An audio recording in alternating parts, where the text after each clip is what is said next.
She was happily walking toward her car when a man suddenly attacked and kidnapped her. The kidnapper thought her top be weak woman, not knowing the dark past she was hiding from the world. Welcome back to Paramount Recapped. I don't have many subscribers, but your single comment is a ray of hope to motivate me. Can you hear me? So, we meet this woman named Kathy. She's got her life in order, or at least it seems like it. Morning kicks off just like any other.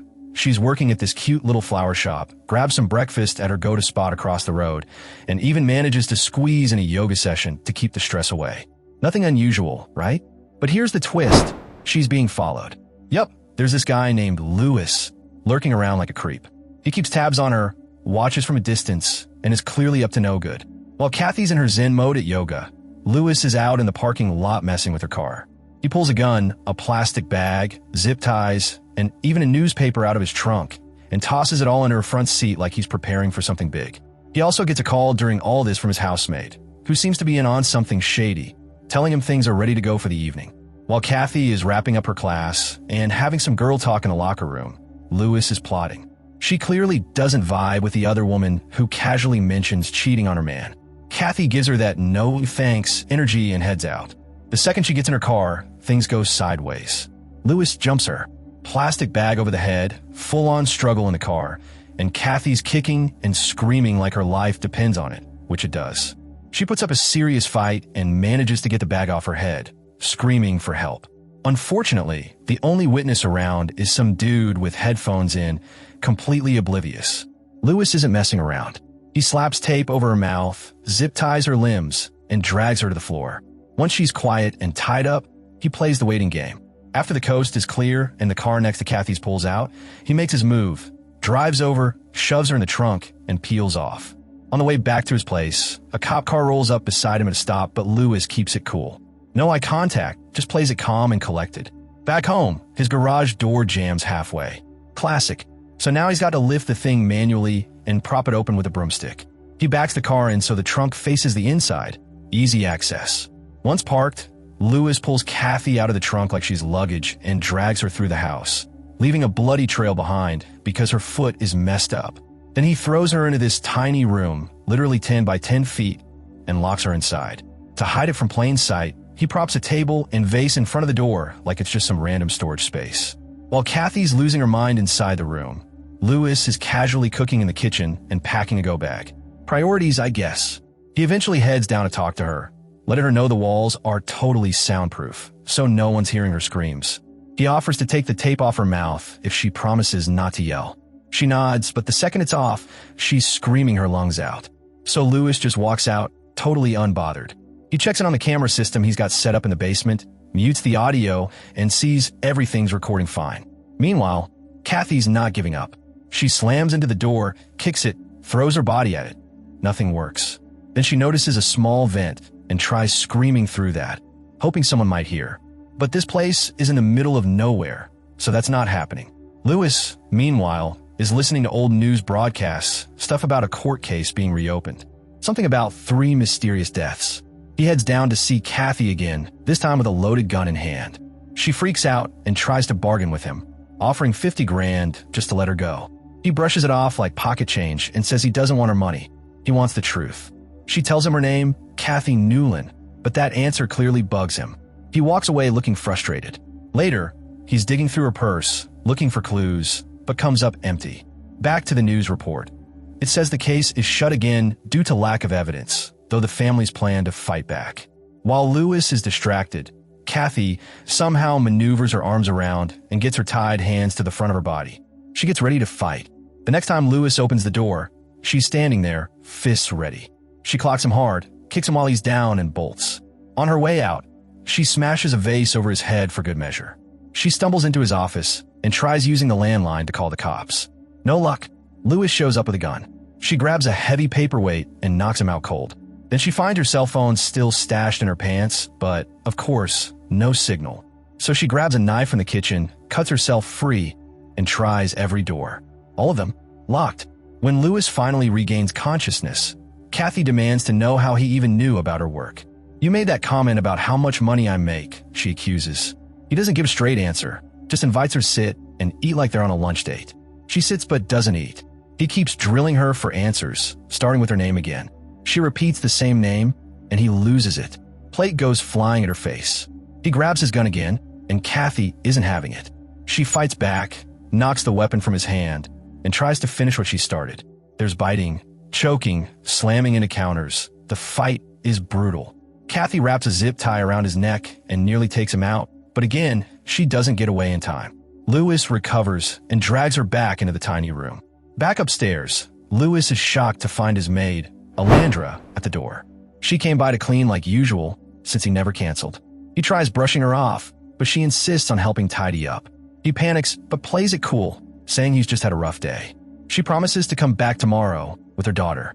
After she leaves, Lewis cleans up the chaos, mops up the blood, replaces the broken vase, washes the knife.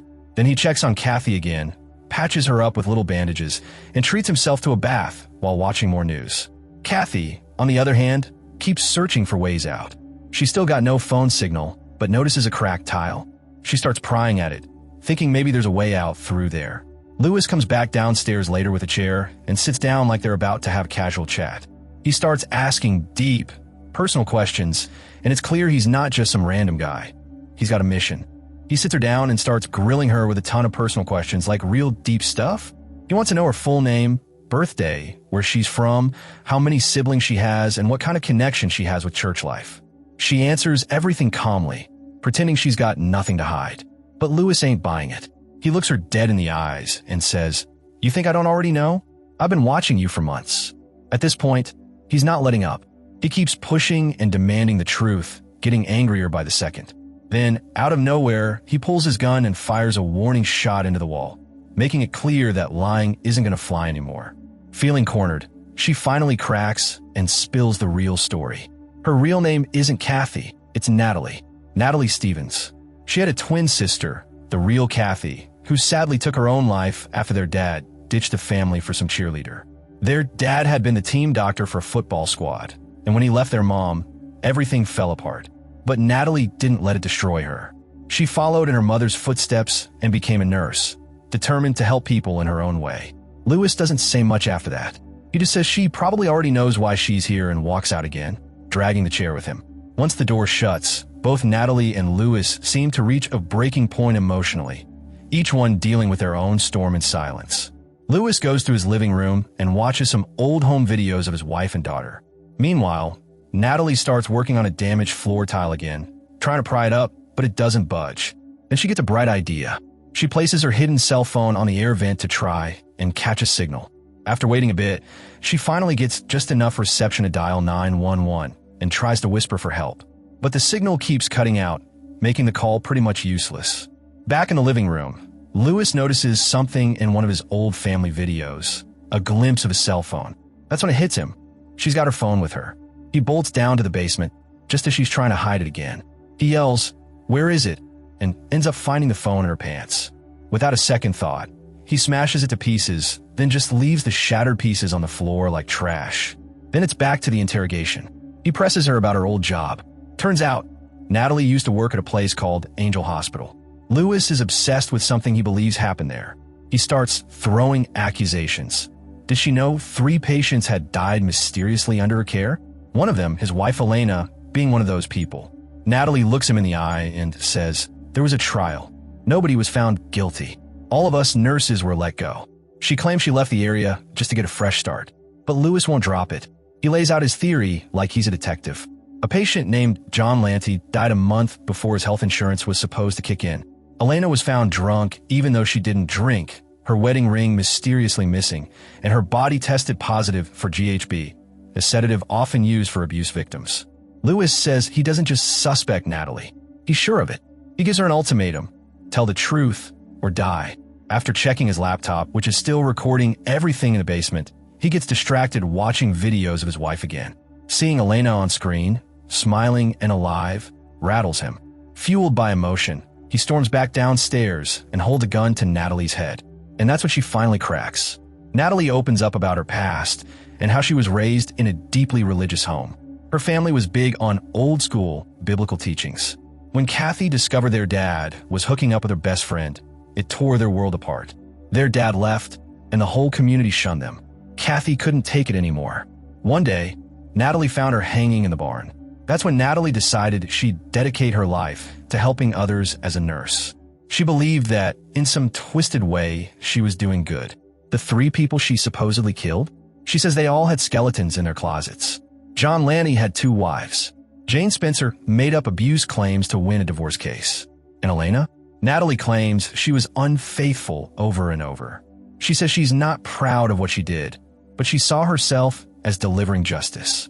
At first, Lewis refuses to believe any of this. But later, as he watches more videos of his wife, something starts to click. He notices how weirdly Elena was acting, dodging calls, looking guilty. For the first time, he starts to think maybe Natalie's telling the truth. That realization hits him hard. He loses it, smashing things, yelling, completely falling apart.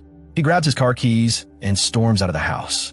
Back in the basement, Natalie finds the broken phone pieces and uses them to finally pop that stubborn tile loose. Outside, Lewis heads to a lakeside spot he used to visit with Elena. But he doesn't get far. 2 cops show up and ask him about his injuries and his car. They say they got a 911 call from someone describing a vehicle like his.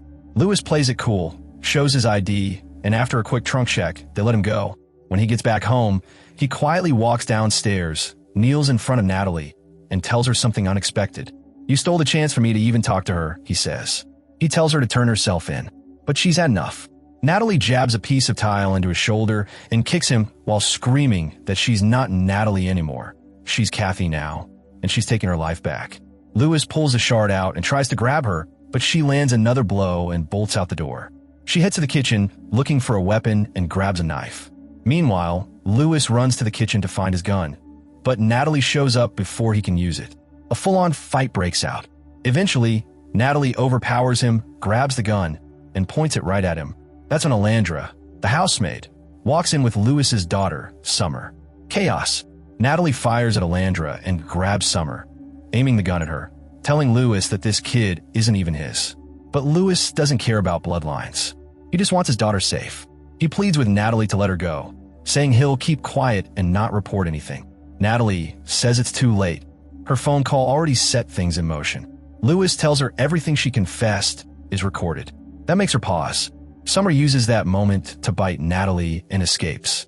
Lewis lunges at her, wrestles her to the ground, and knocks her out. But she's not done yet. She gets back up, and Lewis ends up shooting her. Then he rushes to find Summer, who's hiding in the basement. He scoops up the USB stick with the recording and heads to the garage with Summer. Just as he's loading her into the car, Natalie appears one last time, gun in hand, but it's empty. Another brutal fight breaks out. Natalie grabs any tool she can, rakes, garden stuff, just beating him with whatever's around. She ends up pinning him down with a pitchfork, ready to finish it. Lewis manages to grab the handle, flips it, and knocks her backward. She falls into the garage doorway, right under the broomstick propping it open.